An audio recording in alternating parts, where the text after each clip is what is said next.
Who created the nothing? How can something come out of nothing? Where did the nothing come from? Does there have to be a something, a beginning? And according to quantum theory, there is no such thing as nothingness. You can have nothingness in quantum theory, but from that, things will arise. They will pop into existence and out of existence again. So there can be a nothing. So there's nothing, but nothing is not stable. Things come and go from nothingness. Wait, so there are two kinds of nothing. I'm going to talk about three.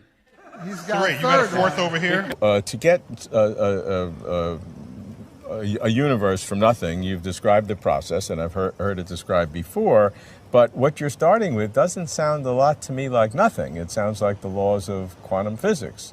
Yeah, it's a quantum foam, Yeah, yes. yeah, so that's not nothing, that's something.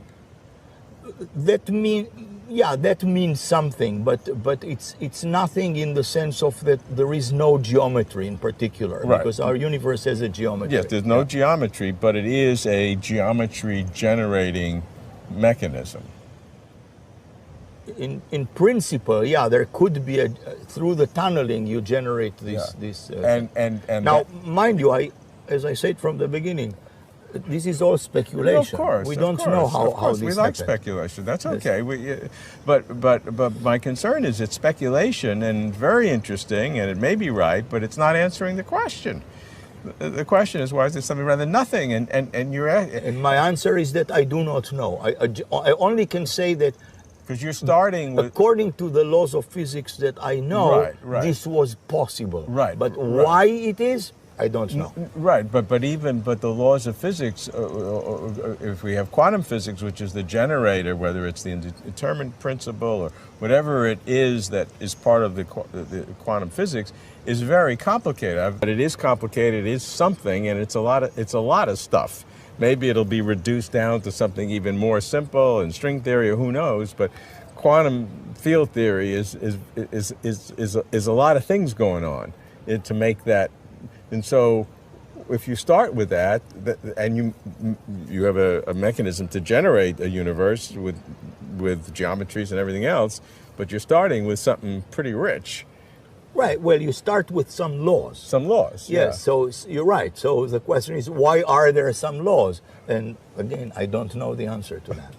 Quantum mechanics gets you from 0 to this small size, and once you get to this small size, then you're able to use general relativity and Einstein theory to generate all the rest. Right. Now, this is remarkable and awesome, but it is not something from nothing, because you're starting with the laws of quantum physics, you're starting the laws of general relativity. I mean, there's a lot of somethings there. What I'm starting with are indeed the laws of physics, of general relativity and quantum mechanics. And of course, and these laws are assumed to exist in some sense, in some Platonic sense, even prior to the universe, although prior I should put in quotation marks because there is no time. And the question, of course, is an extremely intriguing question of why these laws, who gives the laws. It's a deep mystery, and I don't have much to say about that. I would like to. Paul, on Multiple Universes, I've talked to all of our friends, everybody that you and I know who have originated and talked about multiple universes. Everybody assumes that it's real, it's just how it works. But is it real?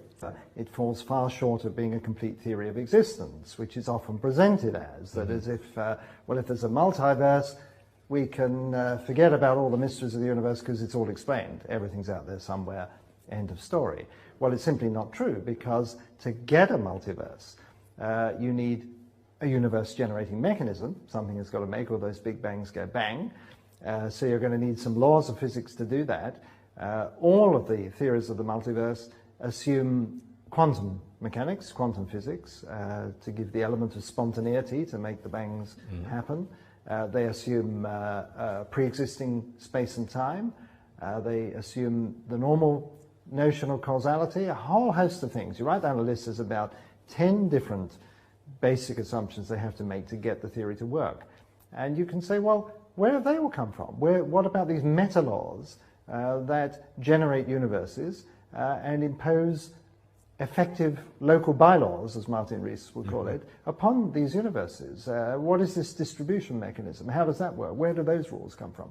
So all you've done is shift the problem of existence up from the level of universe to the level of multiverse, but you haven't explained it. It's that how on earth are we going to know about these other universes? They're not directly observable because in the fashionable view based on eternal inflation, these other universes are being conveyed apart faster than they're expanding. And so even in principle, you can't see across the gulf between them.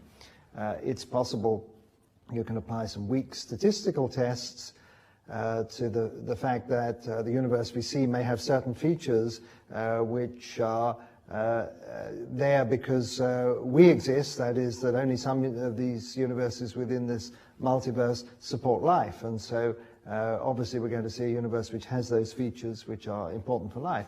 And there are statistical tests one can apply there, but you know, it really is pretty feeble. And so I think the main objection, it's just a philosophical, not a scientific objection, is that what you're doing is trying to explain the universe we see by appealing to, in this case, an infinite number of universes that we don't see, appealing to something outside of the universe. And that is no better than traditional theology, which, and as a matter of fact, I believe that if somebody did a proper mathematical analysis, they would find that the complexity of the explanation of the multiverse, an infinite number of universes we don't see, is the same as the complexity of the explanation of traditional theology, an infinitely complex God outside the universe that we don't see. They're really the same thing in different language. So how sure are we that the universe is the way that string theory describes it? Is the world really made up of strings and membranes, parallel universes, and extra dimensions?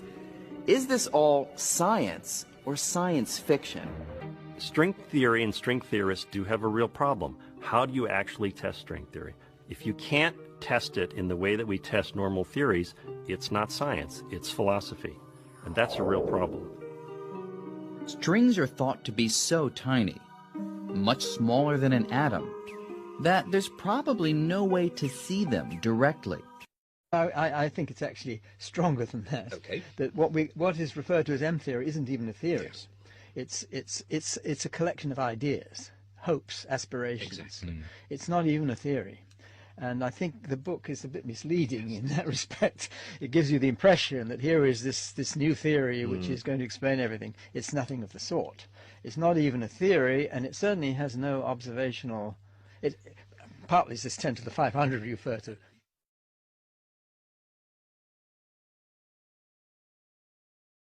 This is one of the interesting aspects of what he appears to be saying, is that M theory shows that the universe can create itself, so to speak, out of nothing.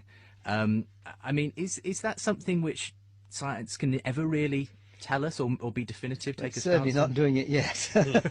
I think the book suffers rather more strongly than many. I mean, it's not an uncommon thing in popular descriptions of science to latch on to some idea, particularly things to do with string theory, which have absolutely no support from observation.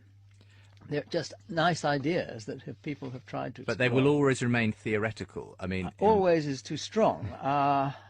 It may well be they just be refuted, but even that is something which is they're very far from any kind of observational or testability. Tests, yes, they're hardly science. There are questions, though, about what role God actually plays. Here's what theoretical physicist Dr. Michio Kaku has to say. I believe that Stephen is going a little bit too far in saying that because time itself was born at the instant of the Big Bang, therefore there is no God.